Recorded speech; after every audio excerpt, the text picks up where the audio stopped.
Voilà.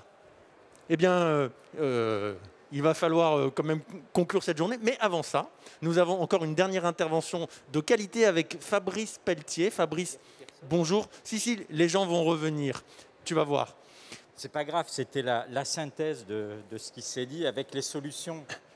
Parce qu'on attend quand même tous Ils les seront solutions. partis avec les problèmes. Voilà, on a posé beaucoup de problèmes. Et vous aurez les solutions. Et vous aurez les solutions. Donc, Fabrice, tu sais très bien attirer l'attention. Donc Fabrice, tu es designer en packaging et puis tu es l'expert de Made, du salon Made, sur cette question des emballages. Et effectivement, il te revenait de conclure cet après-midi que tu as très largement contribué à construire et qui prend son sens grâce à toi. Et donc, il te revient donc d'apporter les solutions en conclusion. C'est à toi. Exactement.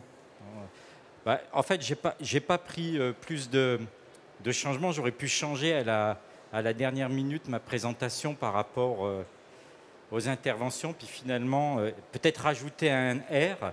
Vous savez, on a longtemps parlé des 3 R. Après, on a parlé des 4 R.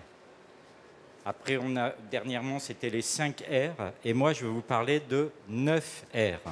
Donc, vous vous rendez compte, c'est exponentiel. L'emballage, c'est vraiment beaucoup de R pour le rendre beaucoup plus respectueux de l'environnement. Et je ne l'ai pas compté, ce R en plus, respectueux. Alors, le premier R, vous l'avez eu ce matin un petit peu, ce matin, début d'après-midi, avec Valentin Fournel de Citeo et Philippe. C'était vraiment la réglementation stricte qui est arrivée. Il y a 2 ans, j'ai écrit L'emballage à l'aube de sa révolution, où je prévenais qu'il allait y avoir ces réglementations. Certaines personnes me disaient dans les marques, mais Fabrice, tu vas peut-être un petit peu loin. Est-ce que tu... Ben non.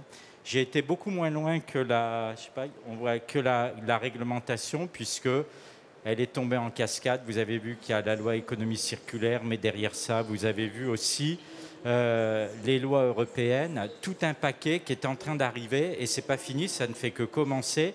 D'autant plus qu'on vous l'a dit aussi en début d'après-midi, tous les 5 ans, maintenant, il allait y avoir des décrets et des nouvelles interdictions, des nouveaux objectifs. Donc, c'est le premier R. Le deuxième R, c'est les redevances aussi. On vous en a parlé. Les redevances, c'est que l'emballage va être de plus en plus taxé. Donc, taxé, effectivement, vous l'avez vu, sur les plastiques. C'était pas une surprise, hein, ça fait aussi 2 ans que j'en parle. C'est même plutôt une bonne nouvelle pour l'industrie du plastique, puisque cette taxe devait être votée en 2022 après la présidence croate, c'était décidé, et elle était à effet rétroactif en 2021. Simplement, elle était passée inaperçue de tout le monde. Elle était déjà prévue à 0,80 centimes d'euros le kilo. La chance qu'on a, c'est que le Covid est venu par là. C'est plutôt le Covid d'ailleurs qui a précipité les choses, hein, puisque c'est pour financer le plan de relance et le départ des Britanniques. Et cette redevance est arrivée. Puis vous avez vu les malus, aussi les malus de Citeo, hein, de 10% en 75. Là, c'est actuellement, mais aussi les textes sont d'aller beaucoup plus loin sur des malus beaucoup plus importants, qui vont du simple au double, voire multiplier par 3 ou 4 les taxes pour les emballages qui ne seraient pas recyclables, avant qu'ils soient interdits. C'était le deuxième R. Le troisième R, excusez-moi, j'ai été trop vite, c'est la réduction encore. Et toujours, on vous a parlé tout à l'heure de la réduction. La réduction, il y a longtemps qu'elle existe. Hein. Vous savez, réduire du plastique, in fine, vous arrivez à quoi? À du souple. Et pour que le souple soit encore protecteur de ce qu'il contient, il faut qu'il ait des barrières. La plupart du temps, il est complexe et donc il n'est pas recyclable. Donc la réduction, oui, mais la réduction en étant recyclable, et il y a plusieurs formes de réduction. Il y a une première forme de réduction qui est d'essayer de faire des emballages monomatériaux. Beaucoup d'emballages qui sont composés de différents matériaux. La réduction en est une. Donc vous avez l'exemple dernièrement d'Evian. Evian qui a enlevé une étiquette. C'est une forme de réduction puisque cette étiquette passe à tous les coups dans les mailles du filet du recyclage. Ne pas la mettre, c'est pas la perdre. Donc ça fait partie d'un principe de réduction. Vous voyez aussi que le jambon est en train de passer à une part de carton pour enlever une partie de ces plastiques. C'est une réduction de 70, 65, 80% de plastique. Et puis vous avez dans la réduction la simplification de l'emballage. Quand vous voyez l'emballage d'Alpha, qui est en fait d'avoir un emballage monomatériau, simplement un bout d'emballage sans remettre des bouchons, des pièces. Et on est aussi dans une réduction. Dans la réduction aussi chez l'Erdammer, qui est une barquette monomatériaux, mono-PE. Avant, elle était complexe. Et puis, la réduction de plastique en passant sur le carton. Même si c'est un complexe, on est quand même à moins 70% de plastique sur le bac de carte d'or par rapport au bac plastique du marché. Donc, on est dans la réduction. Autre discussion qu'il y a eu, c'est le remplacement du plastique. Alors, j'ai rien contre le plastique, hein, du tout, loin de s'en faut, j'ai rien contre les matériaux d'emballage, mais je voulais vous montrer la réduction du plastique, qui est simplement de chasser les bouts de plastique dans des emballages qui en ont.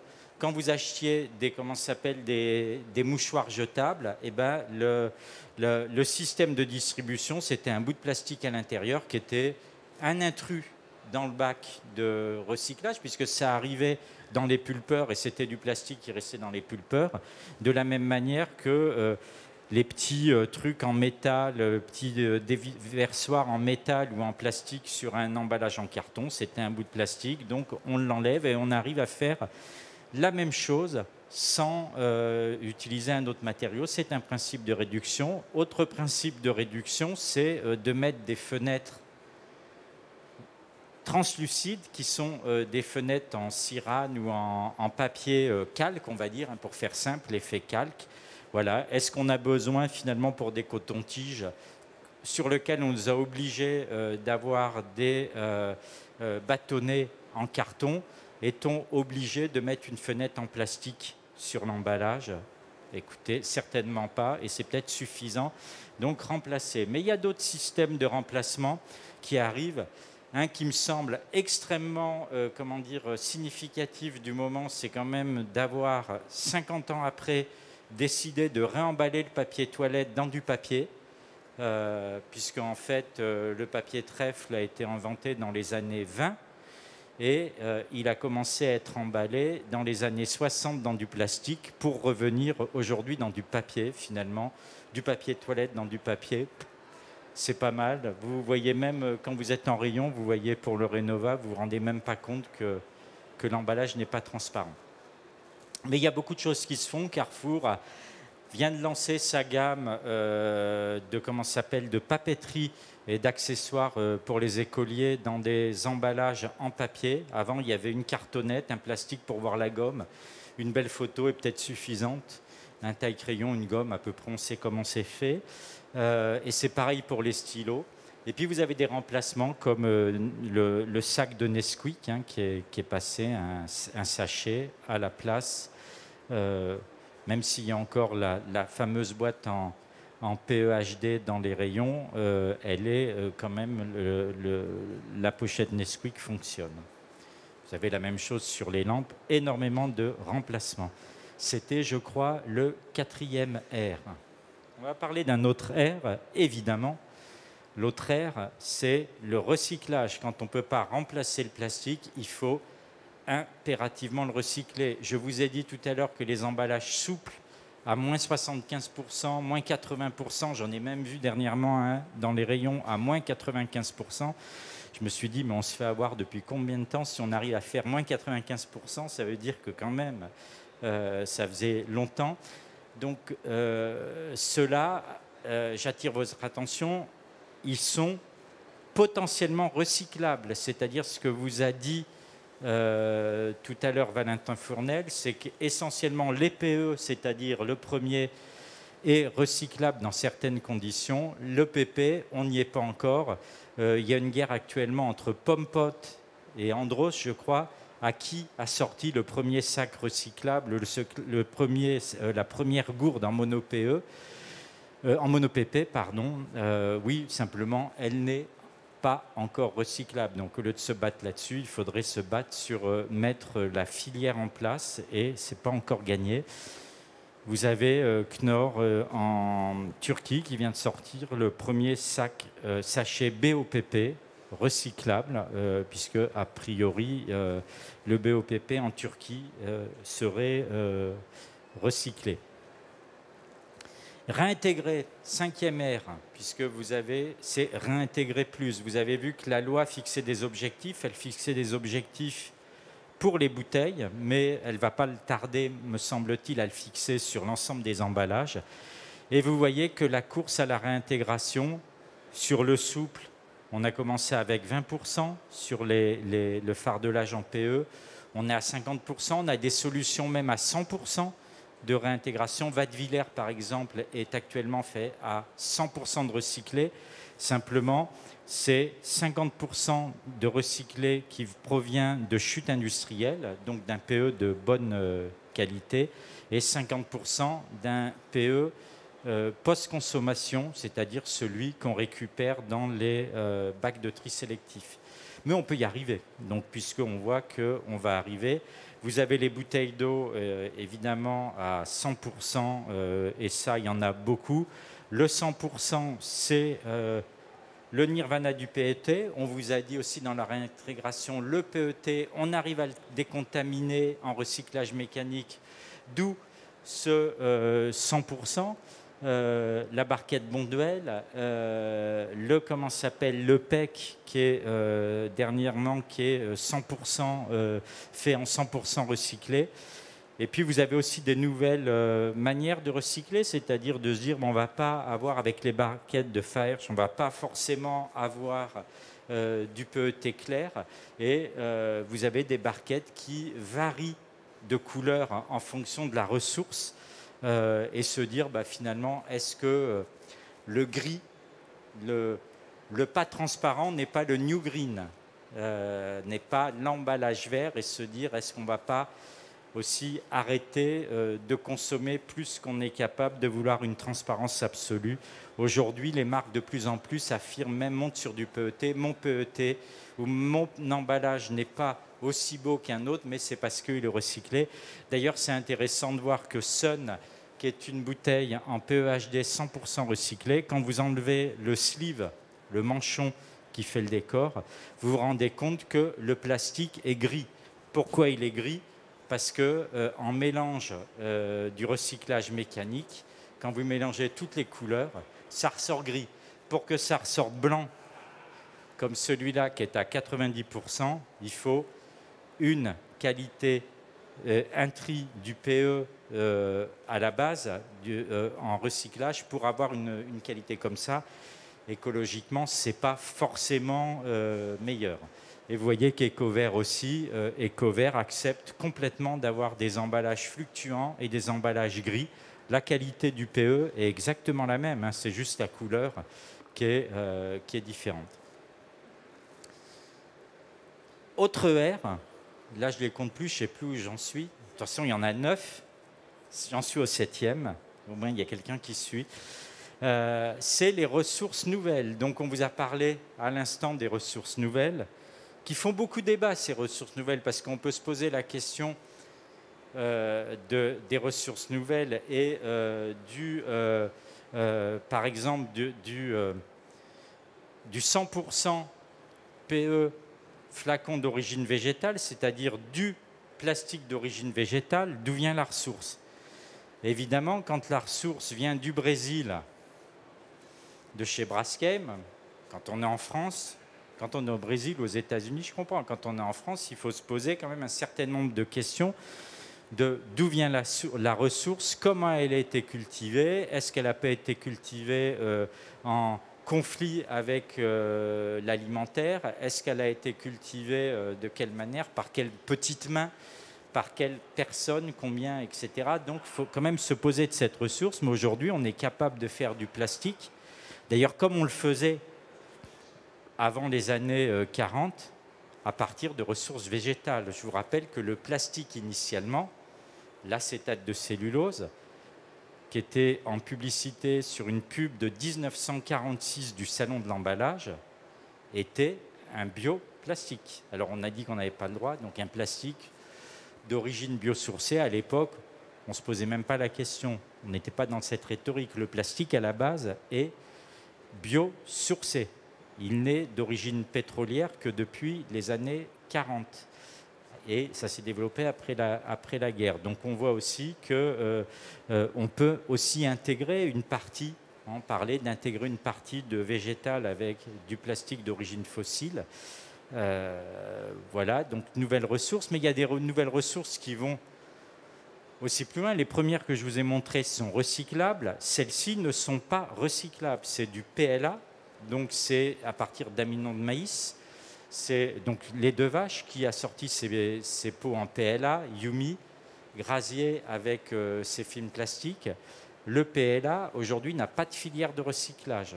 Donc le PLA n'est pas recyclable. Il est biodégradable.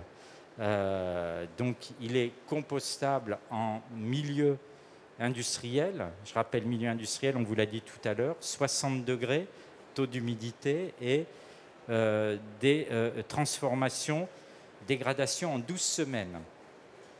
Après, c'est pour la partie plastique. Il faut qu'il y ait les encres, il faut qu'il y ait des additifs et que tout se dégrade bien. Attention aux biodégradables ou à la dégradation, ce n'est pas magique. Et n'oubliez pas qu'il est interdit à partir de l'année prochaine, du début de l'année, d'écrire la mention biodégradable sur un emballage. On n'a plus le droit de l'écrire pour une raison justement de ne pas retrouver ces emballages peut-être dans la nature parce que soi-disant ils seraient biodégradables. Et vous avez des matériaux alternatifs, on vous en a parlé tout à l'heure de l'algue, mais qui sont en fait des mélanges de X% de plastique qui peuvent être du PE d'origine végétale, biodégradable ou non. Hein, vous avez vu que le végétal, ça ne veut pas dire biodégradable, hein, ou du PE conventionnel ou du PP conventionnel, avec des coproduits. Ce qu'on appelle des coproduits, c'est des déchets industriels. Donc il y a plein de déchets, des déchets de bois, des déchets de tri des céréales pour le Végémat. Ici, c'est des déchets de noyaux d'olive. C'est-à-dire quand on dénoyote les olives, il reste les noyaux. Qu'est-ce qu'on fout des noyaux? On les broie et on les intègre dans des plastiques d'origine végétale. Vous avez de la pierre, vous avez énormément de déchets, de coproduits de l'agriculture, de la pêche.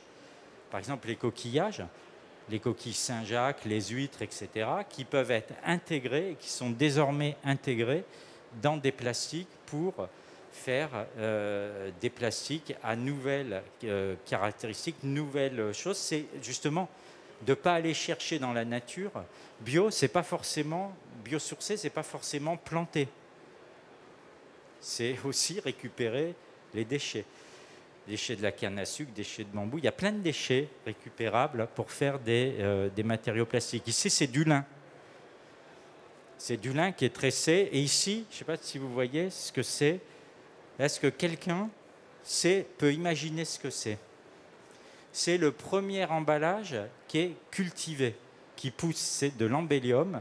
C'est donc un mélange de déchets de l'agriculture sur lequel on a mis une espèce de mélasse de mycélium. Mycélium, c'est du champignon. Et on a mis ça sur un moule et on a mis ça en culture pendant quelques semaines et arrêté le process une fois et ça vous fait des cales. Alors je dis toujours, les emballages ne poussent pas aux arbres, mais on n'en est pas loin.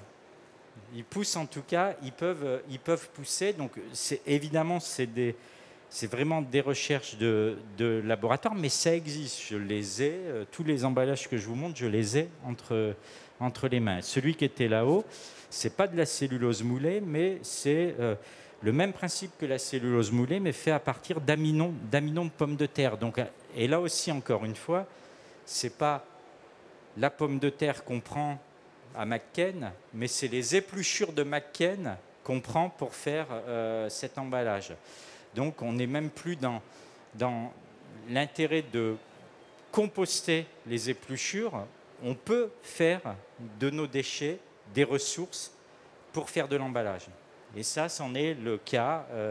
Vous avez pas mal des boîtes à œufs qui commencent à être faites avec ce matériau. Le retour à la terre, raisonné, parce que c'est le truc magique, c'est biodégradable, donc c'est génial. Ben non. Le retour à la terre, ça doit être raisonné. Quand je vois aujourd'hui que, avec ce qui se passe sur les fruits et légumes et l'interdiction des plastiques, donc on est en train de faire effectivement, et on en parlait tout à l'heure, de se dire on va être 100% biosourcé. Donc être 100% biosourcé, et si on est 100% biosourcé et biodégradable, rendez-vous compte ce qu'il est en train de se passer, c'est que sur ces emballages, on met une fenêtre transparente, certes faite à partir de cellulose de bois et de la cellulose biodégradable. Sous prétexte que cette cellulose est biodégradable, donc cette petite fenêtre qui représente que dalle de l'emballage, on a décrété que ces emballages étaient 100% biodégradables. C'est marqué. On vous conseille de mettre un gros emballage en carton, de le biodégrader. Alors que c'est quand même une ressource assez géniale à recycler. Donc là, faites vraiment faire attention de ne pas aller basculer dans, comment on appelle, la force noire, là où je ne sais pas comment ils disent, la guerre des étoiles. Du côté obscur, voilà, du côté obscur, aller basculer du côté obscur qui est finalement, et c'est pour ça que je dis un retour à la terre raisonné, c'est oui le retour à la terre, mais pas n'importe quoi.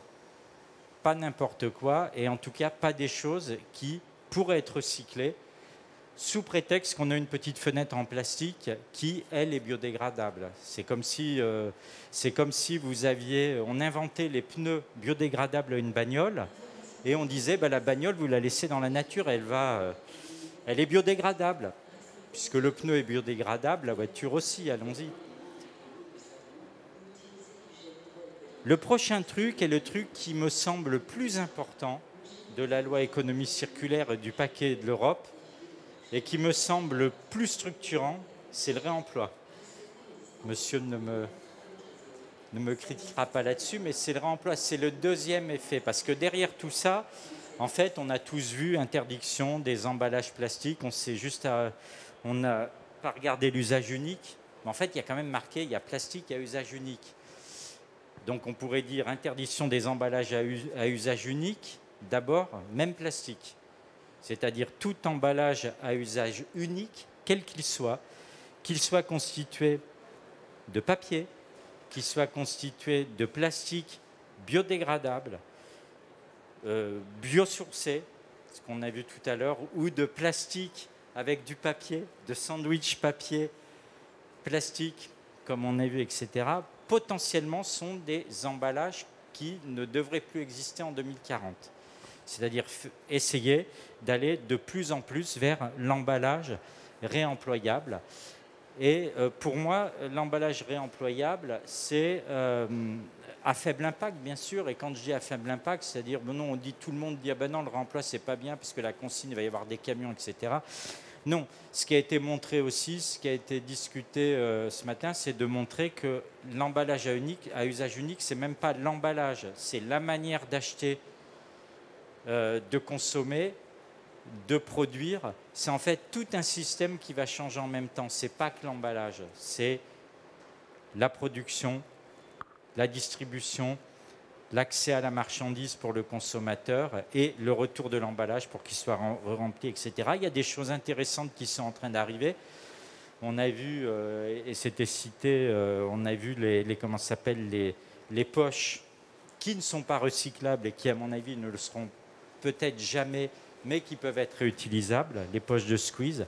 Et un truc super intéressant aux États-Unis qui est le déodorant Miro, puisque le déodorant Miro est le premier emballage en plastique qui contient énormément de plastique, mais il contient énormément de plastique comme un Tupperware, parce qu'un Tupperware, depuis 1946, c'est réutilisable, Ma mère a encore ceux que j'avais quand j'étais gamin. Donc c'est vous dire que ça dure longtemps et que l'emballage plastique, peut-être le seul tort qu'il a eu, c'est de s'engouffrer dans l'usage unique et qu'il peut revenir, je pense, dans la réutilisation. Mais sur Miro, ce n'est pas que l'emballage qui est réutilisable, c'est un système d'abonnement au déodorant, de retour de la petite dose, etc., etc.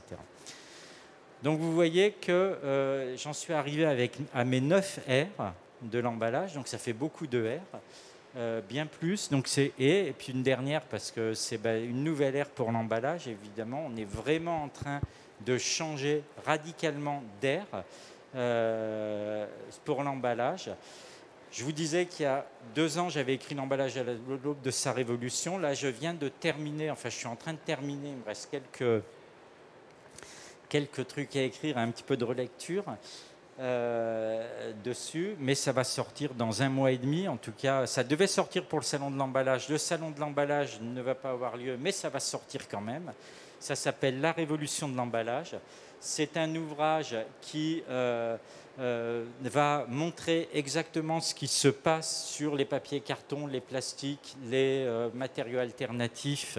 C'est un ouvrage gros, 160 pages, 250 photos d'innovations qui viennent du monde entier et qui vont vous montrer exactement où on en est dans cette première phase de la révolution. Parce que je rappelle qu'on est dans une première phase. On est dans la phase des slogans choc. On est dans la phase des promesses d'un monde meilleur. C'est un petit peu comment s'appelle l'équivalent, on va pas, de la terreur pendant la Révolution, c'est-à-dire que qui crie le plus fort et qui va montrer. De tout ça sortiront effectivement, donc je vais montrer toutes ces alternatives qui sont, sans dire laquelle est la meilleure. Il y aura, et de ça va sortir l'emballage de 2030 et 2040, puisque il y a plus de puisque l'emballage vraiment est en train de changer. Vous le verrez, il n'y a pas de doute. Je ne veux pas te laisser poser ta question. Est-ce que le Covid va changer quelque chose? Donc je vais vous dire la réponse tout de suite. Non, le Covid ne change strictement à rien. Je l'ai écrit dès le début. Est-ce que les discours d'Édouard Philippe qui ont redoré comment s'appelle, j'irais l'ego des gens qui faisaient de l'emballage, puisqu'ils se font taper dessus, c'est un gros mot. Ma mère, je lui ai jamais dit que je faisais de l'emballage, sinon, oulala, comme disait Jacques Ségala, je lui dis que je suis pianiste dans un bordel et ça marche mieux, mais surtout pas l'emballage. Et non, oui, effectivement, est-ce que le plan de relance? Oui, c'est une bonne nouvelle. Le plan de relance nous met 100 millions pour faire de l'emballage, on a vu, il y a pas mal de millions d'euros qui sont mis sur la table. Oui, l'emballage va changer, l'emballage est en train de changer. Et vous le verrez dans mon prochain bouquin. Voilà, j'ai fait ma pub, souscription, voilà, dans 1 mois. Voilà. Merci beaucoup, Fabrice. On peut l'applaudir, effectivement. Alors, Fabrice, bon, je dirais que si j'osais le petit jeu de mots, tu ne manques pas d'air. Oui, exactement. Un peu facile peut-être, le jeu de mots. Alors, tu me dédicaceras un exemplaire que tu me mets de côté, s'il te plaît. D'accord. OK. Bon, ça marche. Merci beaucoup, Fabrice, pour ton intervention. Et effectivement, il y a cette synthèse très didactique avec tous ces R. Donc, voilà. Et j'ai rien changé par rapport à ce qui a été dit ce matin. Non. Mais... Je me suis dit, je vais quand même écouter, des fois que j'en ai oublié un. J'aurais pu en mettre d'autres. Mais c'est déjà pas mal neuf. Oui, mais il y en a d'autres. J'en ai vu d'autres. T'en as d'autres en tête. Bon, alors, ça sera le tome 2. Qui vont arriver. Voilà. Ce sera le tome 2. Merci. Alors, est-ce que vous avez une question pour Fabrice ? Je sais qu'il est déjà 17h30, donc voilà. Mais... C'est la soupe. Mais c'est l'heure d'aller goûter. Est-ce que vous avez une question ? Et de prendre l'air. Et de prendre l'air, excellent. Pas de questions pour Fabrice ? Non ? On vous remercie pour... Fabrice, merci encore. Votre écoute. Merci pour ton intervention. Alors, moi aussi, je vais maintenant vous dire que voilà, cet après-midi et cette journée se terminent. Première journée du Salon Made. Merci à vous tous d'avoir été présents. Je vous donne rendez-vous demain, puisque demain, deuxième jour du salon, on aura encore un programme de conférences extrêmement riche, très varié, avec encore des intervenants de très bon niveau. On aura Intermarché, on aura GS1 France, on aura l'INAO, on aura un chef. cuisiniers. On va avoir un débat sur l'agriculture urbaine. Enfin voilà, on a beaucoup d'interventions extrêmement intéressantes. Voilà, donc rendez-vous demain. Et puis je voudrais remercier aussi les gens qui sont en technique juste à côté, là dans la régie, puisque si tout s'est bien passé avec les Skype, etc., vous avez vu qu'on a été obligé un peu d'innover, c'est aussi grâce à eux. Donc voilà, ils sont là dans le petit local, donc je les remercie au passage. Voilà, il me reste à vous souhaiter à tous une très bonne soirée et en espérant vous retrouver demain. Merci.